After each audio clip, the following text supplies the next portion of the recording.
अस्सलामुअलैकुम। Tally school के इस एजुकेशन प्रोग्राम में खुश आमदीद।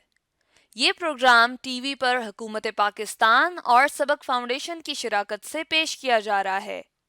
इसके लेसन्स पाकिस्तान के तमाम तालीमी बोर्ड्स बशमूल कैम्ब्रिज के सिलेबस के मुताबिक तैयार किए गए हैं, जिसमें एजुकेशनल कंटेंट सबक फाउंडेशन प्रोवाइड कर रही है।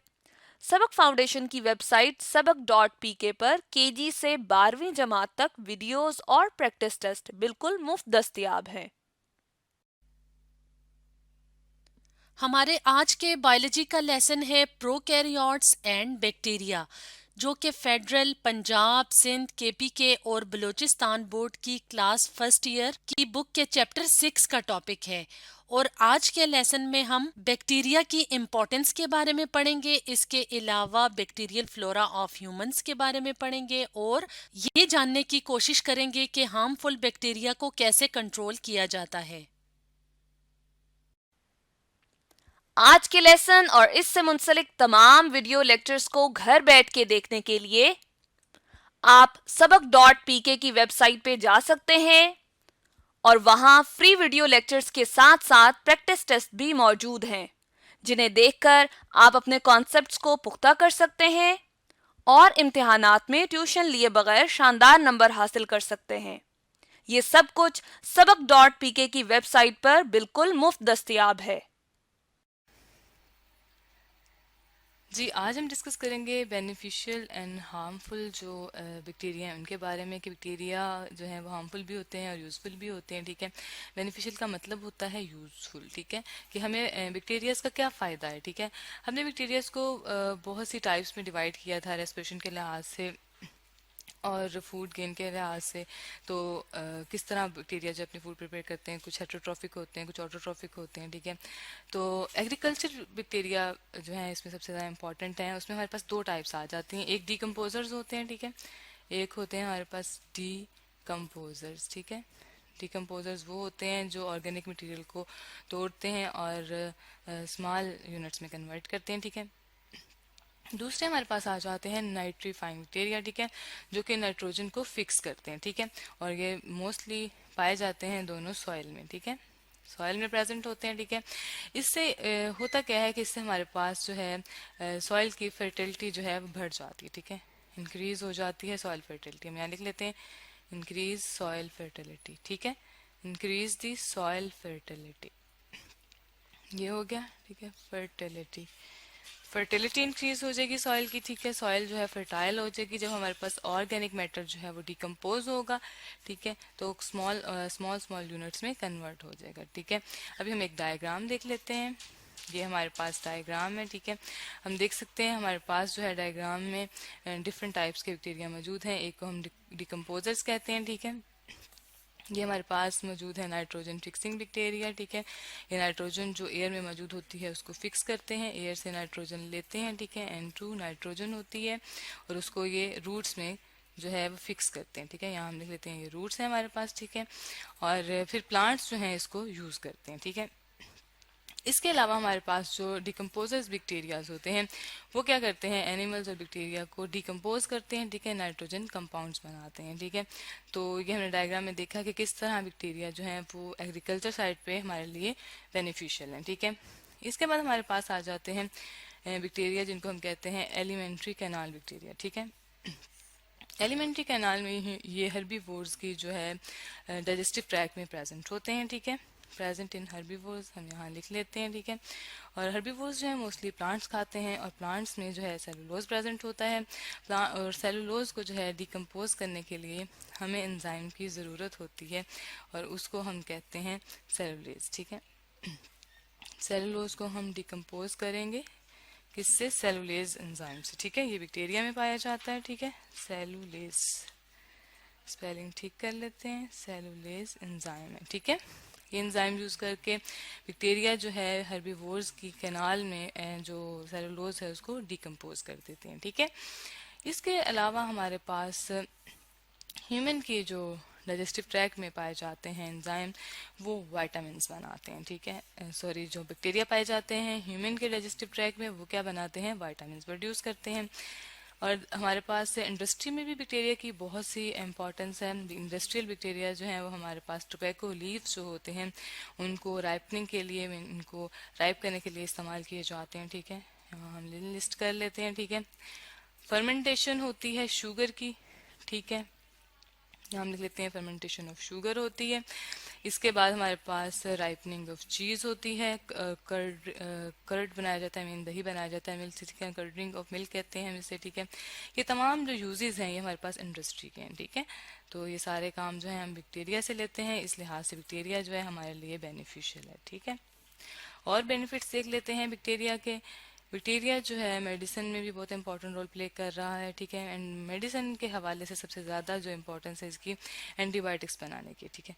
एंटीबायोटिक्स हैं, ठीक है, जो कि बैक्टीरिया से बनाई जाती हैं, ठीक है। एंटीबायोटिक्स जो हैं बीमारियों से बचाव के लिए इस्तेमाल की जाती हैं, ठीक है।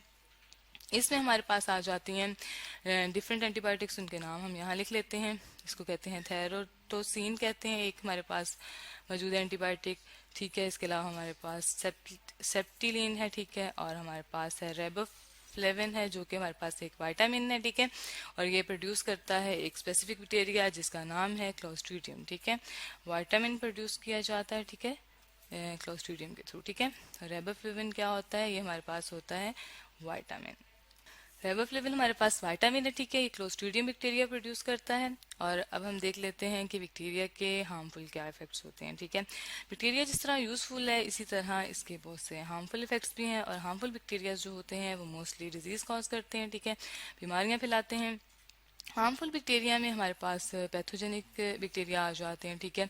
एक टाइप हमारे पास पैथोजेनिक बैक्टीरिया की है, हमने पहले भी इसको स्टडी किया था कि पैथोजन का मतलब होता है डिजीज कॉजिंग, ठीक है, बीमारियां फैलाने वाले बैक्टीरिया, ठीक है, डिजीज कॉजिंग, ठीक हो गया।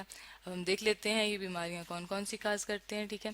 ये डिजीज कॉज करते हैं ह्यूमन में भी, प्लांट्स में भी और एनिमल्स में भी, ठीक है। तो बैक्टीरिया जो कि डिजीज कॉज करते हैं ह्यूमन बीइंग में, एनिमल्स में और प्लांट्स में, उनको हम पैथोजेनिक बैक्टीरिया कहते हैं। ह्यूमन में ये डिफरेंट टाइप्स की डिजीज को कॉज करते हैं, उनको हम लिस्ट कर लेते हैं। लाइक हमारे पास टाइफाइड है, ये बैक्टीरिया कॉज करता है, टेटनस है, ठीक है, कॉलरा है, डिप्थीरिया है, ट्यूबरक्लोसिस है। ये तमाम बीमारियां जो हैं ये हमारे पास इसकी वजह जो है वो बैक्टीरिया है, ठीक हो गया। कॉलरा, ठीक है, डिप्थीरिया, और हम यहाँ लिख लेते हैं ट्यूबरक्लोसिस, ठीक है। ये तमाम डिजीजेस जो हैं ये ह्यूमन बीइंग में काज करता है बैक्टीरिया, ठीक है। और इसके बाद जो हमारे पास प्लांट्स हैं उसमें भी डिफरेंट टाइप की डिजीजेस जो हैं वो काज होती हैं बैक्टीरिया की वजह से, ठीक है, उनको भी लिख लेते हैं हम यहाँ पर, ठीक है। प्लांट्स में जो डिजीज होती है मोस्टली जो प्लांट्स की जो स्किन है वो जो है वो ब्लैक हो जाती है, ठीक है। हमारे पास कैबिज है, ठीक है, जिसके ऊपर ब्लैक ब्लैक स्पॉट बन जाते हैं। और सिट्रस कैंकर मीन जो हमारे पास सिट्रस फ्रूट होते हैं उसके ऊपर भी ब्लैक स्पॉटिंग हो जाती है। इस तरह बहुत से डिफरेंट और जो है हमारे पास फ्रूट्स, एप्पल है, ठीक है, पोटैटो है, पियर है, उसके ऊपर भी डिफरेंट टाइप्स की जो है वो डिजीजेस जो है कॉज होती हैं, इसके ऊपर ब्लैक स्पॉटिंग हो जाती है, ठीक है। और जो हमारे पास होते हैं हार्मफुल बैक्टीरिया, उसमें हमारे पास फूड स्पॉयलर्स वाले बैक्टीरियाज भी आ जाते हैं। ये फूड को डिकम्पोज कर देते हैं, ठीक है, फर्मेंटेशन के थ्रू भी ख़राब कर देते हैं। तो इस तरह हमारे पास ये इसके हार्मफुल इफेक्ट्स हैं, ठीक है। अब हम ऐसे करते हैं, एक डायग्राम देख लेते हैं। हमारे पास जो है ये डायग्राम आ गई है, इसमें हम देख सकते हैं कि प्लांट्स में जो है किस तरह ब्लैक स्पॉटिंग हुई हुई है लीव्स के ऊपर, ठीक है। ये देखें हमारे पास ब्लैक स्पॉटिंग हुई है, ये बैक्टीरिया की वजह से डिजीज कॉज होती है प्लांट्स में, और यहाँ पर भी हम देख सकते हैं, ठीक है। तो बैक्टीरिया जो है वो प्लांट्स को भी इफेक्ट करता है और एनिमल्स को भी इफेक्ट करता है, उनमें डिजीज कॉज करता है। बैक्टीरिया के बहुत से फ़ायदे भी हैं और नुकसानात भी हैं। तो आज हमने डिस्कस किया है बेनिफिशियल एंड हार्मफुल बैक्टीरिया को।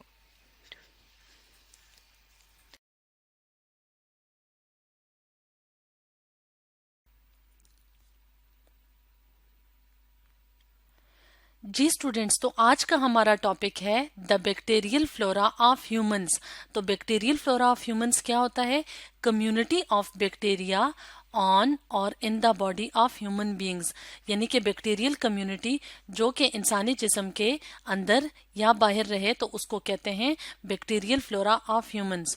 तो अगर हम कम्युनिटी ऑफ बैक्टीरिया की बात करें तो वो क्या होती है, जब मुख्तलिफ किस्म की बैक्टीरियल पॉपुलेशंस एक ही जगह पे एक टाइम पे रहें तो वो क्या बनाएंगी, कम्युनिटी ऑफ बैक्टीरिया।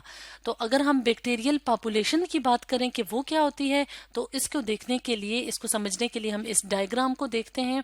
तो इस डायग्राम में जैसे कि इस पार्ट में आपको एक तरह के बैक्टीरिया नजर आ रहे हैं, यानी कि सिमिलर बैक्टीरियल स्पीशीज जब ज्यादा तादाद में ग्रुप की शक्ल में रहें एक ही जगह पे तो वो बनाएंगी बैक्टीरियल पॉपुलेशन। और स्पीशी क्या होती है, स्पीशी होती है एक तरह के ऑर्गेनिजम्स जो कि आपस में ब्रीड करके अपने ही जैसे ऑर्गेनिज्म पैदा करें या प्रोड्यूस करें।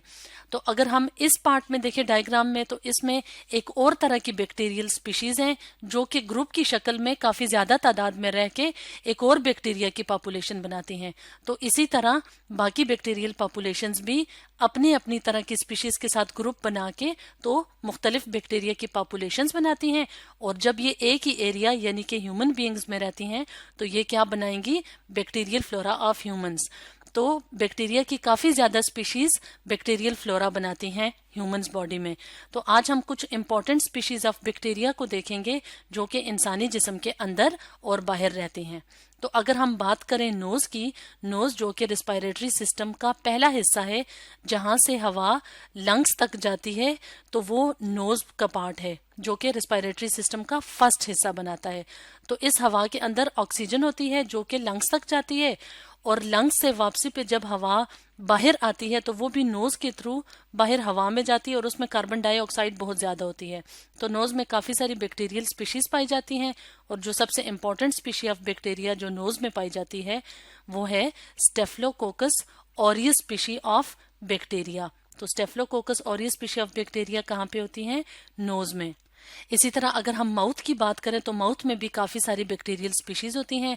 और माउथ क्या है, माउथ डाइजेस्टिव सिस्टम का फर्स्ट पार्ट है जहां पे फूड की डाइजेशन स्टार्ट हो जाती है।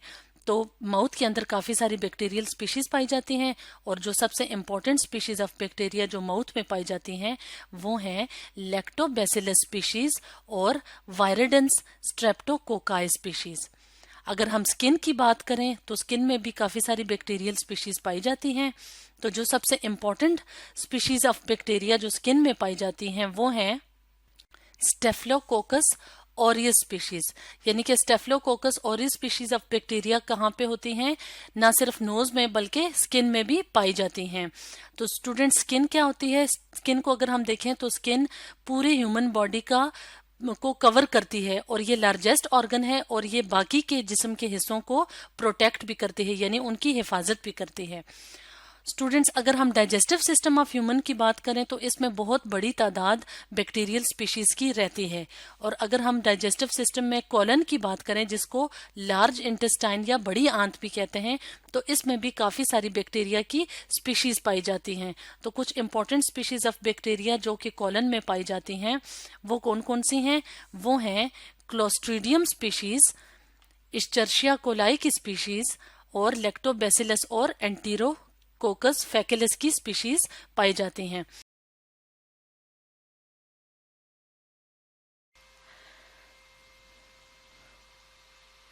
स्टूडेंट्स, आज हम पढ़ेंगे कंट्रोल ऑफ बैक्टीरिया के बारे में। बैक्टीरिया क्या है? बैक्टीरिया एक माइक्रो ऑर्गेनिज्म है जिन्हें हम आम आंख से नहीं देख सकते, लेकिन ये हमारे इन्वायरमेंट में मौजूद होते हैं, हमारे इर्द गिर्द जो है वो मौजूद होते हैं। और ये क्या करते हैं, जब ये हमारे एयर में मौजूद होते हैं तो डिजीजेस फैलाते हैं, और अगर कोई फूड वगैरह है तो उसको कंटेमिनेट कर देते हैं।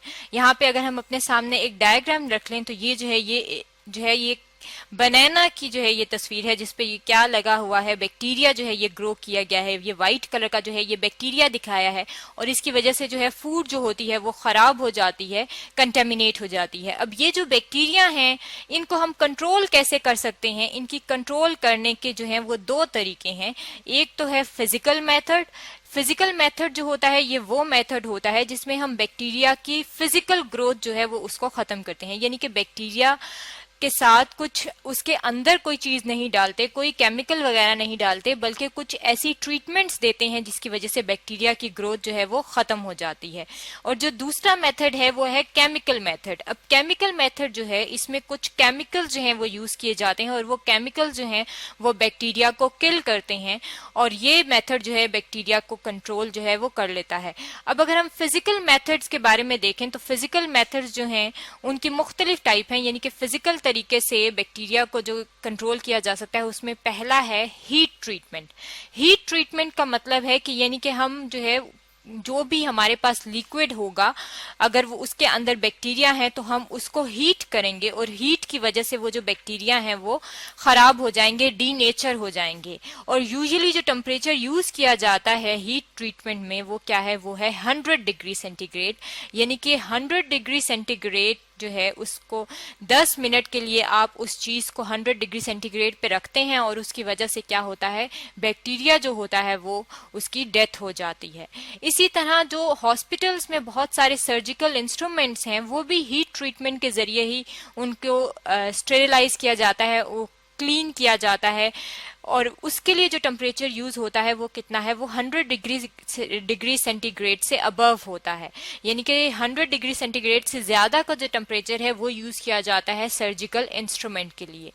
इसी तरह एक और जो तरीका है उसे कहा जाता है पैस्चराइजेशन। ये तरीका जो है ये एक साइंटिस्ट ने डिस्कवर किया था जिनका नाम था लुइस पैस्चर, इसीलिए इसे कहा जाता है पैस्चराइजेशन। यहाँ पे आप जो अपने सामने एक डायग्राम देख रहे हैं ये क्या है, ये एक मिल्क की डायग्राम है, और ये मिल्क का जो ये क्या हो रहा है, इसमें हो रहा है पैस्चराइजेशन का प्रोसेस। और ये पैस्चराइजेशन में होता क्या है, इसमें भी जितनी भी ड्रिंक्स होती हैं या मिल्क होता है उसको हाई टेम्परेचर पे 121 डिग्री सेंटीग्रेड पे हीट कर लिया जाता है, और उसकी वजह से उसके अंदर जितने भी बैक्टीरिया हैं वो किल हो जाते हैं, वो मर जाते हैं। इसी के अलावा इसी की एक मॉडिफाइड फॉर्म है जिसे कहा जाता है HTST एंड UHT। अब ये HTST जो है इससे बनता क्या है, इससे बनता है हाई टेम्परेचर शॉर्ट टाइम, यानी कि बहुत ज्यादा टेम्परेचर दिया जाता है बहुत थोड़े से टाइम के लिए। और जो UHT है उससे बनता है ultra high temperature. Ultra high temperature जो है उसमें क्या है, उसमें भी हाई टेम्परेचर दिया जाता है लेकिन वो उससे भी ज्यादा कम वक्त के लिए दिया जाता है। अब अल्ट्रा हाई टेम्परेचर कितना होता है, वो होता है 140 डिग्री सेंटीग्रेड टेम्परेचर होता है, और वो सिर्फ 3 सेकेंड्स के लिए दिया जाता है। और अगर हम HTST की बात करें तो HTST में 72 डिग्री सेंटीग्रेड दिया जाता है 15 सेकेंड्स के लिए, यानी कि 15 सेकेंड्स एक शॉर्ट टाइम है और 72 डिग्री सेंटीग्रेड एक हाई टेम्परेचर है। इसके अलावा जो एक और टेक्निक जो है वो यूज की जाती है वो कौन सी है, वो है इंसिनरेशन। इंसिनरेशन जो है ये भी फिजिकल मेथड है जिसमें जो है वो हीट ही दी जाती है, लेकिन इसमें जो हीट दी जाती है वो किस चीजों को दी जाती है, वो डिस्पोजेबल चीजें, यानी कि डिस्पोजेबल जो ग्लास होते हैं ये किस तरह से इनको दोबारा से क्लीन किया जाता है। वो क्या होता है कि इन्हें 170 डिग्री सेंटीग्रेड जो है वो टेम्परेचर दिया जाता है और 2 घंटे के लिए ये ट्रीटमेंट जो है वो दी जाती है, और इसकी ये क्या होती है, डायरेक्ट फ्लेम में जो है वो रख दिया जाता है और उसकी वजह से जो भी बैक्टीरिया वगैरह होते हैं उनकी डेथ हो जाती है। इसके अलावा फिजिकल मेथड जो है उनमें हीट के अलावा एक और प्रोसीजर है जिसे कहा जाता है फिल्ट्रेशन। यहाँ पे अगर अपने सामने जो है ये जो डायग्राम हमें नजर आ रही है ये किस चीज की है, ये फिल्ट्रेशन का प्रोसेस दिखाया गया है। और इस फिल्ट्रेशन के प्रोसेस में होता क्या है कि जो भी लिक्विड होता है, ये जो है ये जो सर्कल है ये लिक्विड को शो कर रहे हैं, लिक्विड जो है उनको पास किया जाता है पोर्स में से। ये जो है ये पोर्स हैं और इसमें से ये लिक्विड जो है ये पास होता है। तो इस पासिंग की वजह से ये क्या करता है, ये हीट सेंसिटिव मटेरियल होता है और इसकी वजह से जो भी लिक्विड यहाँ से गुजरता है वो नीट हो जाता है, यानी कि उसमें बैक्टीरिया जो है वो नहीं रहते। इसके अलावा एक और जो प्रोसीजर है वो है डेसिकेशन। डेसिकेशन जो है ये किस में किया जाता है, ये एक इंस्ट्रूमेंट होता है जिसे कहा जाता है इंक्यूबेटर। इंक्यूबेटर ये हमारे सामने जो है ये इंक्यूबेटर की डायग्राम है और इंक्यूबेटर जो है ये इसमें जो है वो इंस्ट्रूमेंट जो है वो रखे जाते हैं और उनको क्लीन कर दिया जाता है। एक और जो फिजिकल मेथड है वो क्या है, वो होता है osmotic pressure treatment. Osmotic pressure treatment जो है ये क्या होता है, इसमें जो होता है हम जो भी फूड होती है उसके अंदर या तो सॉल्ट डाल दिया जाता है या शुगर डाल दी जाती है। अब सॉल्ट और शुगर की वजह से क्या होगा, उसको एनवायरनमेंट जो होगा वो क्या हो जाएगा, वो हो जाएगा हाइपरटोनिक एनवायरनमेंट। और हाइपरटोनिक एनवायरनमेंट जो है जिसमें सॉल्ट या वाटर यानी कि सल्यूट के तौर पे वो काम करते हैं और वाटर जो होता है वो सॉल्वेंट के तौर पे काम करता है। तो जो भी ज्यादा चीज होती है हम उसको कह देते हैं कि ये सॉल्वेंट है। तो सॉल्ट और शुगर जो है जो सल्यूट है वो उसकी वजह से एनवायरनमेंट जो होगा वो हाइपरटोनिक हो जाएगा और बैक्टीरिया जो है यानी कि माइक्रोब्स जो है वो ग्रो नहीं करेंगे। इसके अलावा एक और तरीका भी है, वो है रेडिएशंस का, यानी कि कुछ यूवी रेडिएशंस, अल्ट्रावायलेट रेडिएशंस दी जाती हैं जिसकी वजह से बैक्टीरिया जो है उनकी डेथ हो जाती है।